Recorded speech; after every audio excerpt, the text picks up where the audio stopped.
Olá, meus irmãos, boa noite. Que a paz do Mestre Jesus esteja nos nossos corações, nos amparando mais uma vez nesse estudo. Hoje fazendo a lição de número 23, intitulada Críticas. Lembrando que são estudos do livro de Joana de Ângeles, intitulado Vidas Vazias. É um livro de 30 lições, então a gente está caminhando aí para o finalzinho desta obra. E assim que a gente termina, a gente começa uma nova obra de Joana de Ângeles, com tanto aprendizado, tantas reflexões importantes para nós nesse período de transformação moral e de transição planetária. Joana começa essa lição, meus irmãos, e ela traz aqui alguns pontos importantes, porque a crítica, em linhas gerais, é um negócio difícil da gente administrar. A gente tem um rigor muito grande em analisar pessoas, fatos, coisas, né? Mas quando se trata em receber críticas, a gente se sente muito magoado, sentido com isso.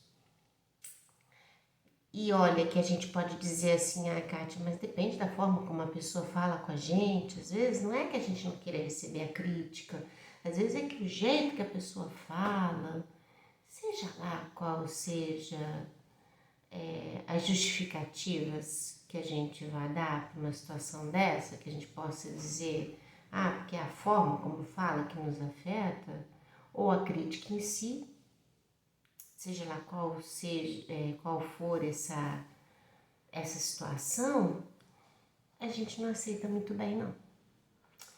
Então, é um ponto frágil do nosso processo de transformação.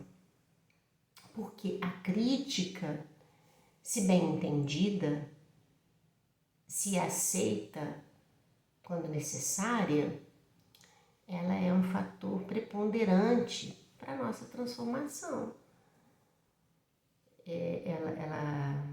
Ela pode, dependendo dessas circunstâncias, nos impulsionar a melhores ações, a melhores comportamentos, a mais vigilância.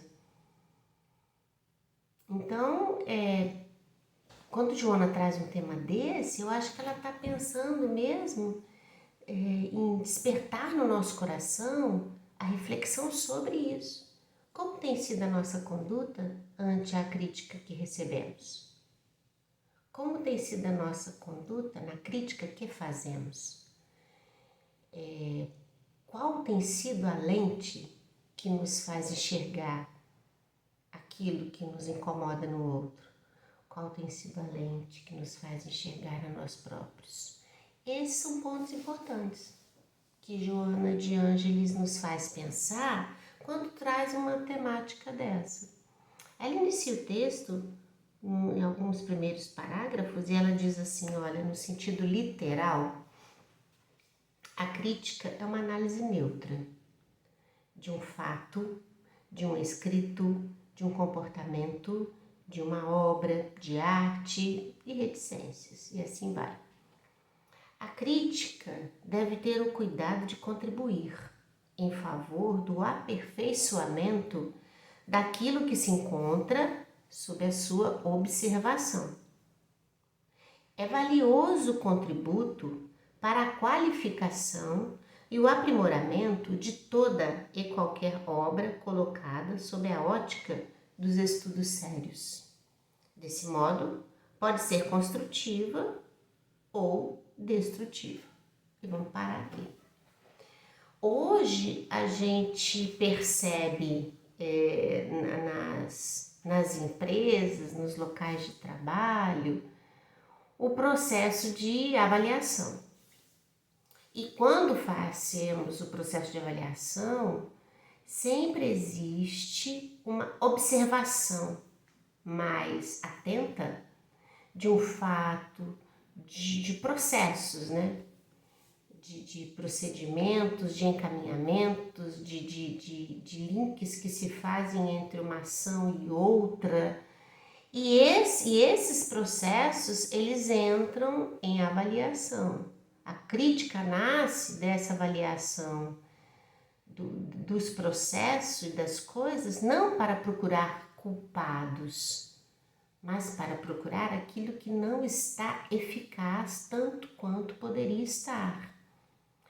E a partir daí, corrigir falhas, consertar procedimentos, aprimorar decisões.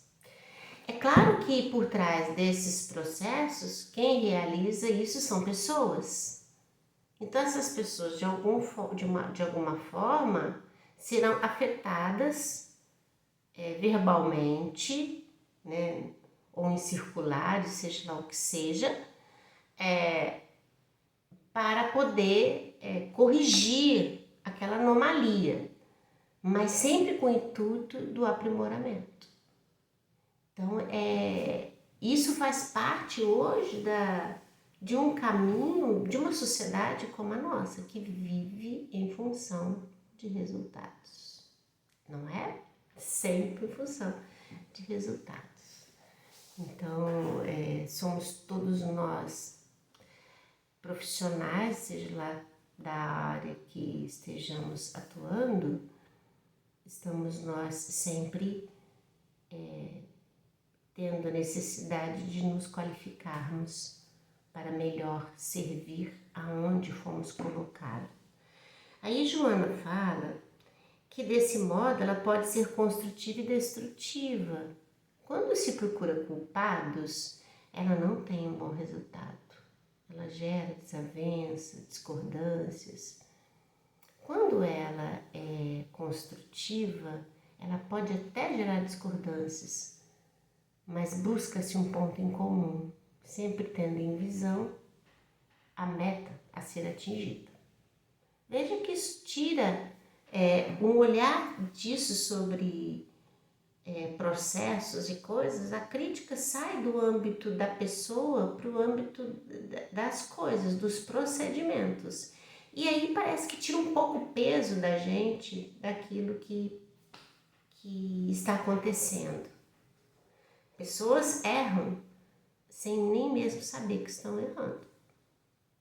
Pessoas erram insistindo em errar, talvez porque ainda não compreenderam que é importante fazer direito aquilo que faz. Mas em todo o processo tem que haver a correção, a melhoria. Trazer isso para o âmbito da alma, que é o que Joana de Ângeles vai trazer para nós, desperta o nosso coração para outras tantas coisas, porque aí esse vai entrar no campo mesmo do nosso íntimo, das nossas ideias, dos nossos pensamentos, né? Ela continua assim, olha, possivelmente em razão de muitos equívocos apontados no exame do que se encontra em observação, ou seja, daquilo que a gente está analisando, passou a sofrer considerações maldosas e prejudiciais. Depende muito do olhar de quem está vendo, né? Daquele com que pensamento você vê as coisas. E durante muito tempo, por conta dessa visão equivocada dos apontamentos daquilo que foi observado, a crítica passou a ser vista como uma coisa negativa, né? Então, o indivíduo, quando ele sabe que ele está sendo avaliado, quando ele sabe que ele está sendo analisado, isso já o incomoda, naturalmente o incomoda. Resquícios dessas estruturas psicológicas e emocionais auridas nessa dificuldade que a gente tem de lidar com as nossas imperfeições, primeiramente assim. E também dessa cultura de que a crítica, ela sempre vem com um quesinho a mais de maldade, daquele que quer ferir e apontar os dedos, né? Aí tem tanta coisa no Evangelho que nos desperta para sentimentos nobres acerca da análise do defeito alheio, né? Jesus fala que a gente enxerga um detalhe pequeno na vista do outro, não enxerga a trave na nossa. Jesus, na passagem da mulher adúltera, pede para atirar a primeira pedra, aquele que fosse livre de pecado. São coisas fortes, né, nos ensinamentos de Jesus, para que a gente pudesse pensar melhor sobre essas estruturas e entendermos melhor que a gente precisa ter comiseração com os defeitos alheios, né, sermos indulgentes, afáveis, né, condescendentes com as imperfeições do outro, no sentido de entender que nenhum deles vai dar daquilo que não tem. Mas é preciso ser, e isso não quer dizer ser conivente com o erro alheio, mas é preciso ter o olhar para as nossas próprias imperfeições, não com o olhar também de quem julga e já estabelece o sentimento de culpa, mas de quem entende que existem coisas que precisam ser tratadas, melhoradas, aprimoradas por nós próprios e que é possível aprimorá-las. Joana continua: quaisquer imperfeições ou deslizes que sejam apontados, ao serem sinalizados, podem ser corrigidos e aquilo passa a ter mais qualidade. Em linhas gerais é isso, né? Em face dos sentimentos morais e da evolução espiritual daqueles que dispõem das condições exigíveis para o trabalho, para esse ofício, né? Afasta-se da finalidade, passa a apontar os erros ou imperfeições que detecta, sem o valor ético de ajudar, de contribuir em benefício do outro, do aperfeiçoamento da beleza. Você quer ver um outro momento onde isso acontece muito, gente? É no culto do Evangelho no Lar. E é uma orientação até quando a gente vai iniciar o culto do Evangelho no Lar, na casa de alguém, né? Para quem está começando, está dando os primeiros passos, a gente sempre adverte de que ao estudar o Evangelho, que é o nosso livro de cabeceira dos ensinamentos de Jesus durante o culto do Evangelho no Lar, que a gente discuta a mensagem, que a gente converse sobre a mensagem sem apontar esse ou aquele. Ah, tá vendo? Isso aqui você faz, olha, isso aqui você diz. Porque isso não aproxima. E o momento do culto do Evangelho no Lar, ele é um momento de reflexão para todos. Porque eu posso não estar enxergando que eu cometo aquele erro também, e também ser tão passivo de cometê-lo. Então essas questões é que precisam ser estruturadas no nosso coração para um trabalho efetivo de transformação moral que a gente precisa empreender primeiramente dentro de nós. Então, um lugar onde isso acontece com frequência e que não deveria acontecer é no culto do Evangelho no Lar. Então, cabe para aqueles que estão começando a advertência e para aqueles que já fazem a vigilância de não deixar que isso se desenvolva, né? Tirar as pessoas do lar do foco das análises da mensagem cristã. Não é hora de fazer isso, né? Ela continua aqui, ó, muitos problemas nos relacionamentos humanos resultam das críticas perversas e desqualificadoras que geram dúvidas, perturbam imaginações e idealismos credores de respeito.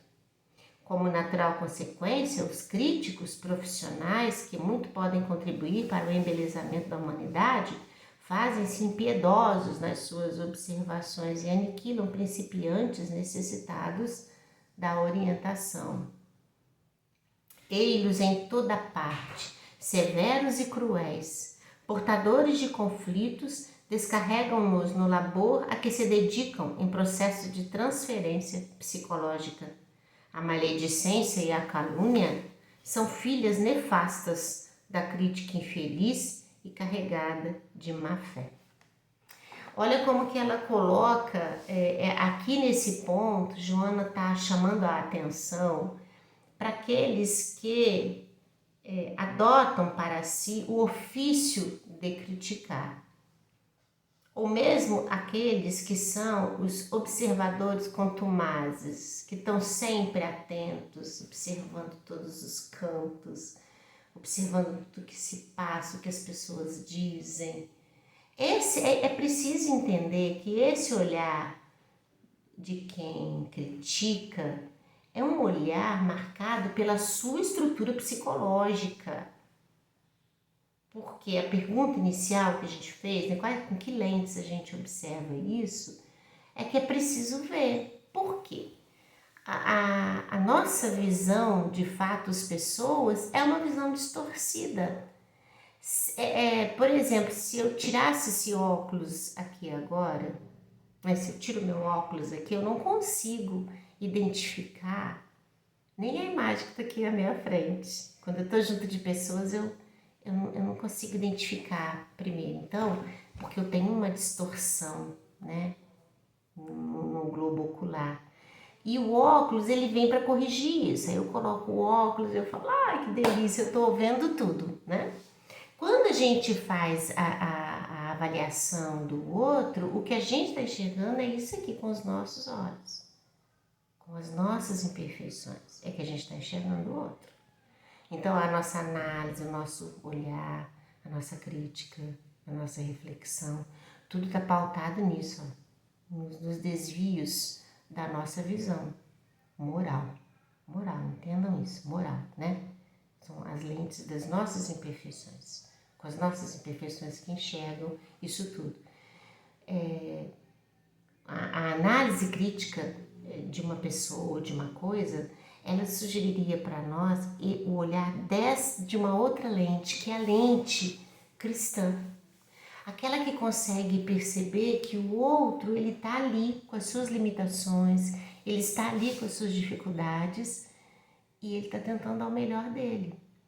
Se a gente conseguisse enxergar com as lentes divinas, nós íamos perceber que por trás da ação do outro, por trás do comportamento do outro, há um conjunto de situações das quais a gente desconhece.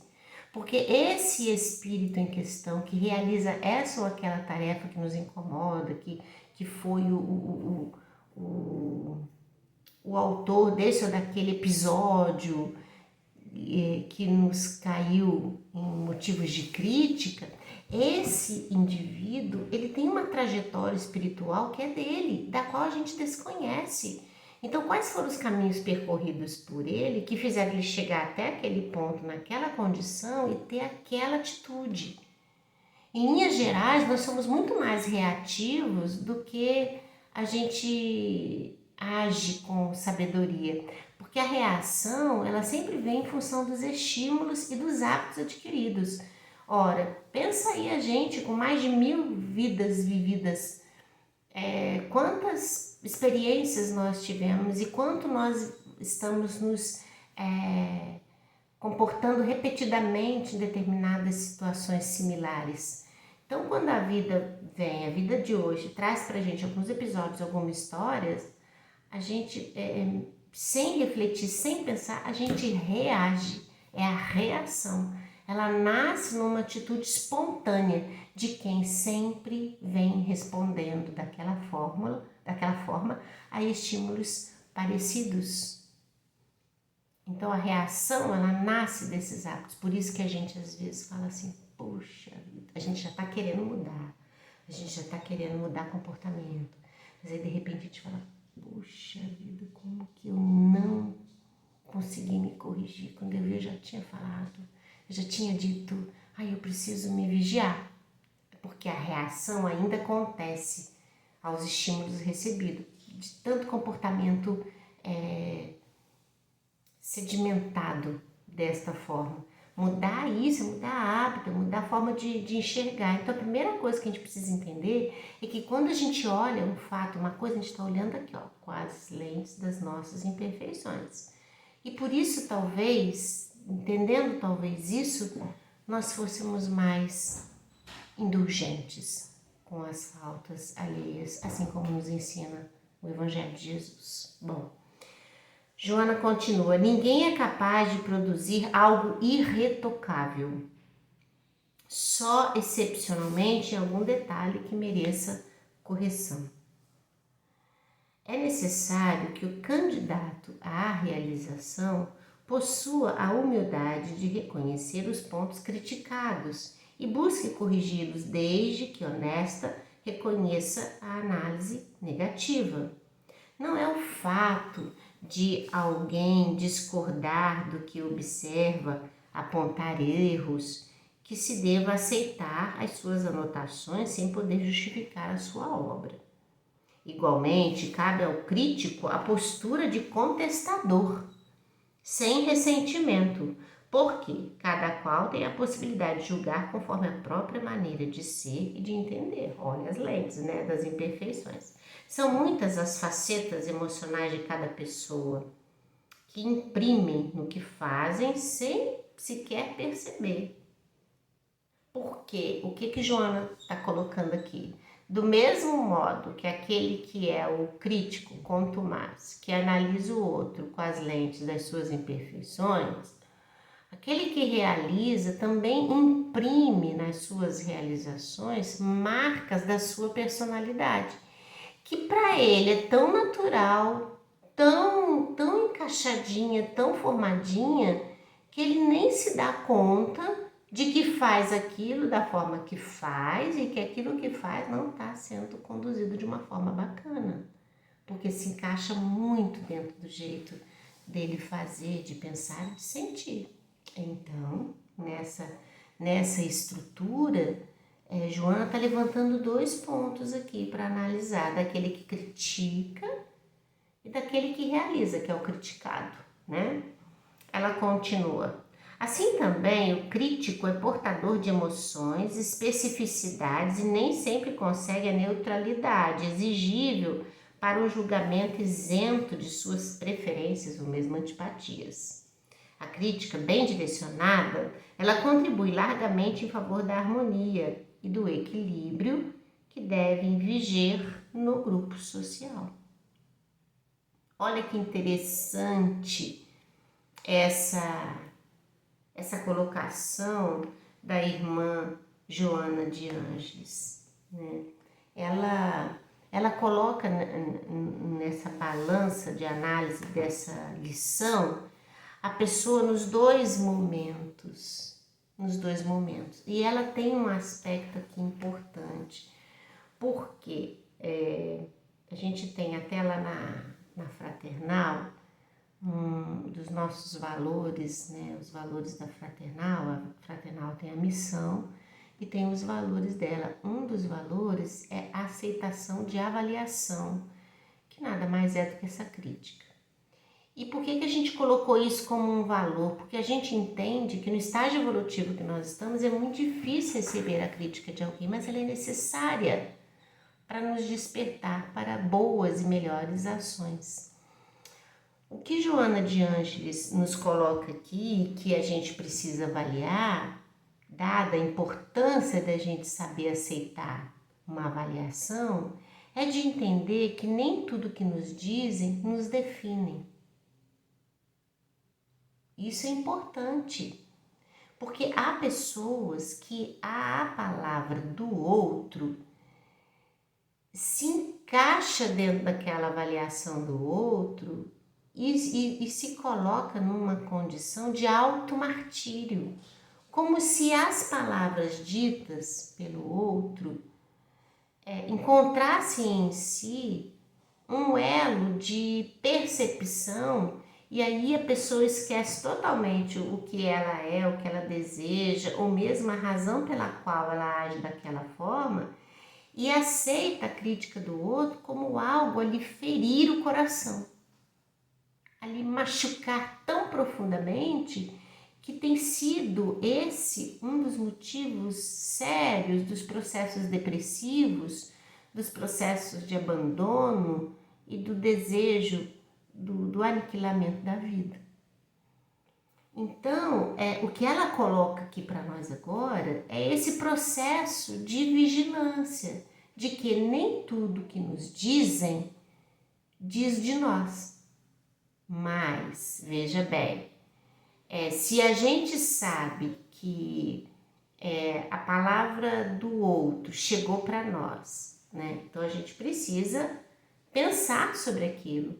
Isso que a pessoa está dizendo é verdade? Está dizendo de mim? Então, se a gente entende, não, isso que essa pessoa falou não diz de mim. Então, ponto. Fechou esse ponto. Não diz de mim essa fala. Aí a pergunta é a seguinte, mas por que ela diz isso de mim? Então, a gente pode se perguntar, será que eu estou dando motivos? Será que a forma de eu conduzir isso está dando margem a essa reflexão? Porque uma coisa é o que está no nosso coração, outra coisa é aquilo que a gente realiza. E às vezes a forma, a maneira como a gente faz, não diz daquilo que está no nosso coração. Então, talvez por falta de manejo, por falta de conhecimento, de uma forma melhor, né, de conduzir as coisas. Então, quando alguém nos fala alguma coisa, se aquilo não diz de quem nós somos de fato, serve pelo menos para uma reflexão, se a gente pode melhorar o trâmite das nossas ações, a forma como a gente realiza as coisas e talvez minimizar um pouco essas análises, né, do que é feito sobre as nossas ações. É sempre bom pensar para nós. Bom, ela continua assim, mandando pra gente, no finalzinho aqui já, ela vem dizendo que é pra gente tomar cuidado com as nossas críticas a respeito do outro. Aí agora ela volta para nós, mas se você é um crítico, olha o que ela fala. Tem cuidado com as tuas críticas a respeito do teu próximo e de tudo que te surpreende e apedrejas de imediato. Talvez te arrependas, porque o futuro é incerto e irá aplaudir aquele que ora tem sido escarnecido. Ademais, na terra, ninguém é perfeito a ponto de não ser censurável de uma ou de outra maneira. Vamos lembrar de novo a passagem da mulher adúltera, né? Jesus falou, atire a primeira pedra aquele que for livre de pecado. Ninguém atirou. Hoje nós estamos na mesma condição. Ela diz, use a tua inteligência para edificar, né, gente? Não para denegrir, para humilhar, para colocar a pessoa para baixo ou apontar o dedo de modo violento, agressivo, né? Ela fala, porque as pessoas estão muito cansadas de serem desestimuladas e levadas sempre para o lado oposto das questões, o que gera conflito, gera mal-estar e deixa sempre a pessoa armada contra. Aí a gente não consegue evolução. Veja bem, Jesus é para nós essa referência. Jesus não deixava de dizer o que precisava ser dito, mas fazia isso com tanto amor. Essa era a diferença do Cristo. Ele era assertivo, ele não era omisso, mas ele fazia com amor e caridade. Aí as palavras chegavam e não se conseguia nem discutir com ele. Era entendimento puro, né? A construção, não poucas vezes, é demorada, cuidadosa, sacrificial, e nem todos estão vinculados a esse nobre sentimento que ergue o mundo à condição sublime. A destruição é rápida, é vigorosa, é perigosa, e necessita de cuidados e responsabilidades muito especiais. No teu cotidiano, tem cautela nas tuas observações, pois os teus comentários críticos podem destruir vidas que anelam pelo crescimento, pelo direito de amar e de ser. Dialoga quando percebas algo que pode ser melhorado e ajuda. Aí ela faz um convite aqui à não omissão, né? Da gente falar quando a gente puder contribuir, mas que seja nossa fala cristã. Ela diz assim, ó, o mundo está exaurido pelas forças perversas da crítica malévola, da crítica invejosa, algo ácido e mesquinho. Sê tu quem edifica, quem coopera em favor do crescimento de todos. Se alguém te critica negativamente e o faz para destruir-te, não lhe dê importância, segue além. Segue além. E mesmo porque aqui esse ponto é importante, essa frase, porque vamos supor que alguém faça uma crítica para nós e você fala assim, puxa vida, É verdade, fulano tá certo. Que isso não sirva de desânimo pra gente. Que bacana que o outro falou, que a gente conseguiu compreender e segue adiante tentando acertar. Ela termina assim, ó, o criticado perversamente pelos fariseus e demais presunçosos, perdão, vou ler de novo. Criticado perversamente pelos fariseus e demais presunçosos que o conheceram, Jesus permaneceu inalterado no seu ministério, como a luz que o mundo preteriu pelas sombras da ignorância. Porque Jesus recebeu críticas, né? Jesus foi chamado de usurpador, Jesus foi tido como homem que queria roubar o poder dos poderosos da terra. Jesus foi humilhado, desrespeitado, né? Até as curas que eles faziam entrou em um rol de crítica, mas essas falas diziam de Jesus? Não diziam dele, mas ele segue adiante. Então, a mensagem da noite é uma mensagem de muita reflexão. É de dizer para nós que a gente, em algum momento, a gente vai estar na condição de críticos. De entender que as lentes que a gente olha são as lentes das nossas imperfeições, ou seja, a gente não tem clareza de tudo. Então é melhor ter vigilância. Mas se preciso dizer alguma coisa para alguém, façamos com caridade, com humildade, com amor, para que essa mensagem chegue ao coração do outro e não o fira, mas o faça crescer. Se na condição de criticado, que a gente ouça a crítica e primeiro pense se ela diz de quem nós somos. E em negativa, e em entendendo que aquilo não nos define, pensar por que aquela pessoa pensou isso de mim. Então, repensar nossos procedimentos, para que a gente possa sempre servir na seara de Jesus, com amor no coração, com sabedoria e razão. Mensagem belíssima, que traz para a gente reflexão, reflexão, reflexão, reflexão e análise, que é o convite de Jesus para a nossa vida, para que a gente possa ir vencendo a nós próprios um pouco a cada dia. Muita paz, meus irmãos, muita luz no coração de vocês, muita alegria. Semana que vem a gente está aqui, se Deus quiser. Fiquem com Deus.